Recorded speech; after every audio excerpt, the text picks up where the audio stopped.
Here are two reasons companies fail. They only do more of the same, or they only do what's new.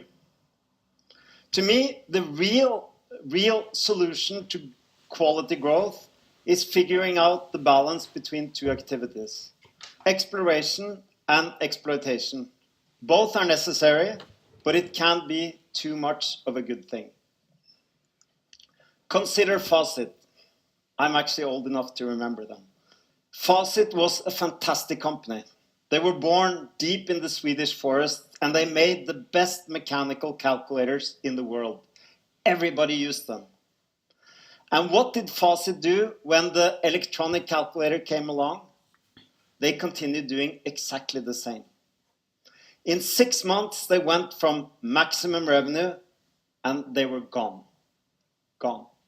To me, the irony about the Faucet story is hearing about the Faucet engineers who had bought cheap, small electronic calculators in Japan that they used to double check their calculators. Faucet did too much exploitation. But exploration can go wild too. A few years back, I worked closely alongside a European biotech company. Let's call them OncoSearch. The company was brilliant. They had applications that promised to diagnose, even cure certain forms of blood cancer. Every day was about creating something new. They were extremely innovative. And the mantra was, when we only get it right, or even we want it perfect. The sad thing is, before they became perfect, even good enough, they became obsolete. OncoSearch did too much exploration. I first heard about exploration and exploitation about 15 years ago when I worked as a visiting scholar at Stanford University. And the founder of the ideas is Jim March. And to me, the power of the ideas is its practicality. Exploration. Exploration is about coming up with what's new.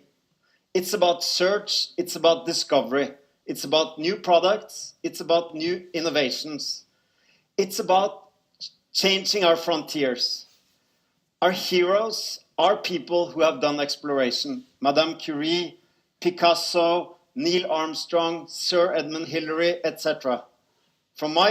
I come from Norway. All our heroes are explorers, and they deserve to be. We all know that exploration is risky. We don't know the answers. We don't know if we're going to find it, and we know that the risks are high. Exploitation is the opposite.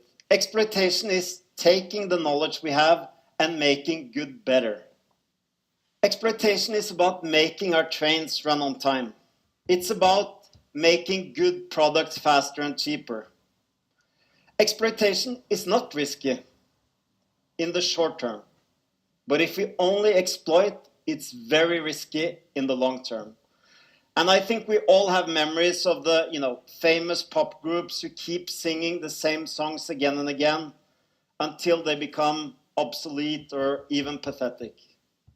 That's the risk of exploitation. So if we take a long-term perspective, we explore. If we take a short-term perspective, we exploit. Small children, they explore all day. All day is about exploration. As we grow older, we explore less because we have more knowledge to exploit on. The same goes for companies. Companies become, by nature, less innovative as they become more competent. And this is, of course, a big worry to CEOs. And I hear very often questions phrased in different ways. For example, how can I both effectively run and reinvent my company? Or how can I make sure that our company changes before we become obsolete or are hit by a crisis? So doing one well is difficult. Doing both well at the same time is art, pushing both exploration and exploitation. So one thing we've found is that only about 2% of companies are able to effectively explore and exploit at the same time, in parallel. But when they do, the payoffs are huge. So we have lots of great examples. We have Nestlé creating Nespresso. We have Lego going into animated films. Toyota creating the hybrids. Unilever pushing into sustainability. There are lots of examples and the benefits are huge. Why is balancing so difficult? I think it's difficult because there are so many traps that keep us where we are. So I'll talk about two, but there are many.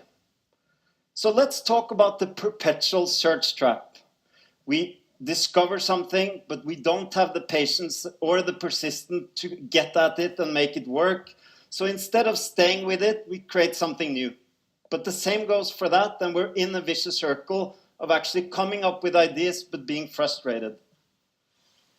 OncoSearch was a good example. A famous example is, of course, Xerox. But we don't only see this in companies, we see this in the public sector as well. We all know that any kind of effective reform of education, research, healthcare, even defense takes 10, 15, maybe 20 years to work. But still, we change much more often. We really don't give them the chance. Another trap is the success trap. Faucet fell into the success trap. They literally held the future in their hands, but they couldn't see it. They were simply so good at making what they loved doing that they wouldn't change. We are like that too. When we know something well, it's difficult to change. Bill Gates has said, success is a lousy teacher. It seduces us into thinking we cannot fail. That's the challenge with success. So I think there are some lessons, and I think they apply to us, and they apply to our companies. So the first lesson is get ahead of the crisis. And any company that's able to innovate is actually able to also buy an insurance in the future. Netflix, they could so easily have been content with earlier generations of distribution, but they always, and I think they will always keep pushing for the next battle.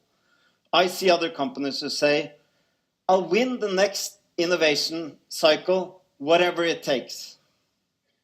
Second one, think in multiple time scales. I'll share a chart with you, and I think it's a wonderful one. Any company we look at, taking a one-year perspective and looking at the valuation of the company, innovation typically accounts for only about 30%. So when we think 1 year, innovation isn't really that important. Move ahead, take 10-year perspective on the same company, suddenly innovation and the ability to renew accounts for 70%. But companies can't choose. They need to fund the journey and live the long term. Third, invite challenge. I don't think it's possible for any of us to be able to balance exploration and exploitation by ourselves. I think it's a team sport. I think we need to allow challenging. I think the mark of a great company is being open to be challenged, and the mark of a good corporate board is to constructively challenge. I think that's also what good parenting is about. Last one, be skeptical of success. Maybe it's useful to think back at the old triumph marches in Rome, when the generals, after a big victory, were given their celebration. Riding into Rome on the carriage, they always had a companion, whispering in their ear, remember, you're only human. So I hope I've made the point. Balancing exploration and exploitation has a huge payoff, but it's difficult and we need to be conscious. I want to just point out two questions that I think are useful. First question is, looking at your own company, in which areas do you see that the company is at the risk of falling into success traps, of just going on autopilot? And what can you do to challenge? Second question is, when did I explore something new last? And what kind of effect did it have on me? Is that something I should do more of? In my case, yes. So let me leave you with this. Whether you're an explorer by nature, or whether you tend to exploit what you already know, don't forget the beauty is in the balance. Thank you.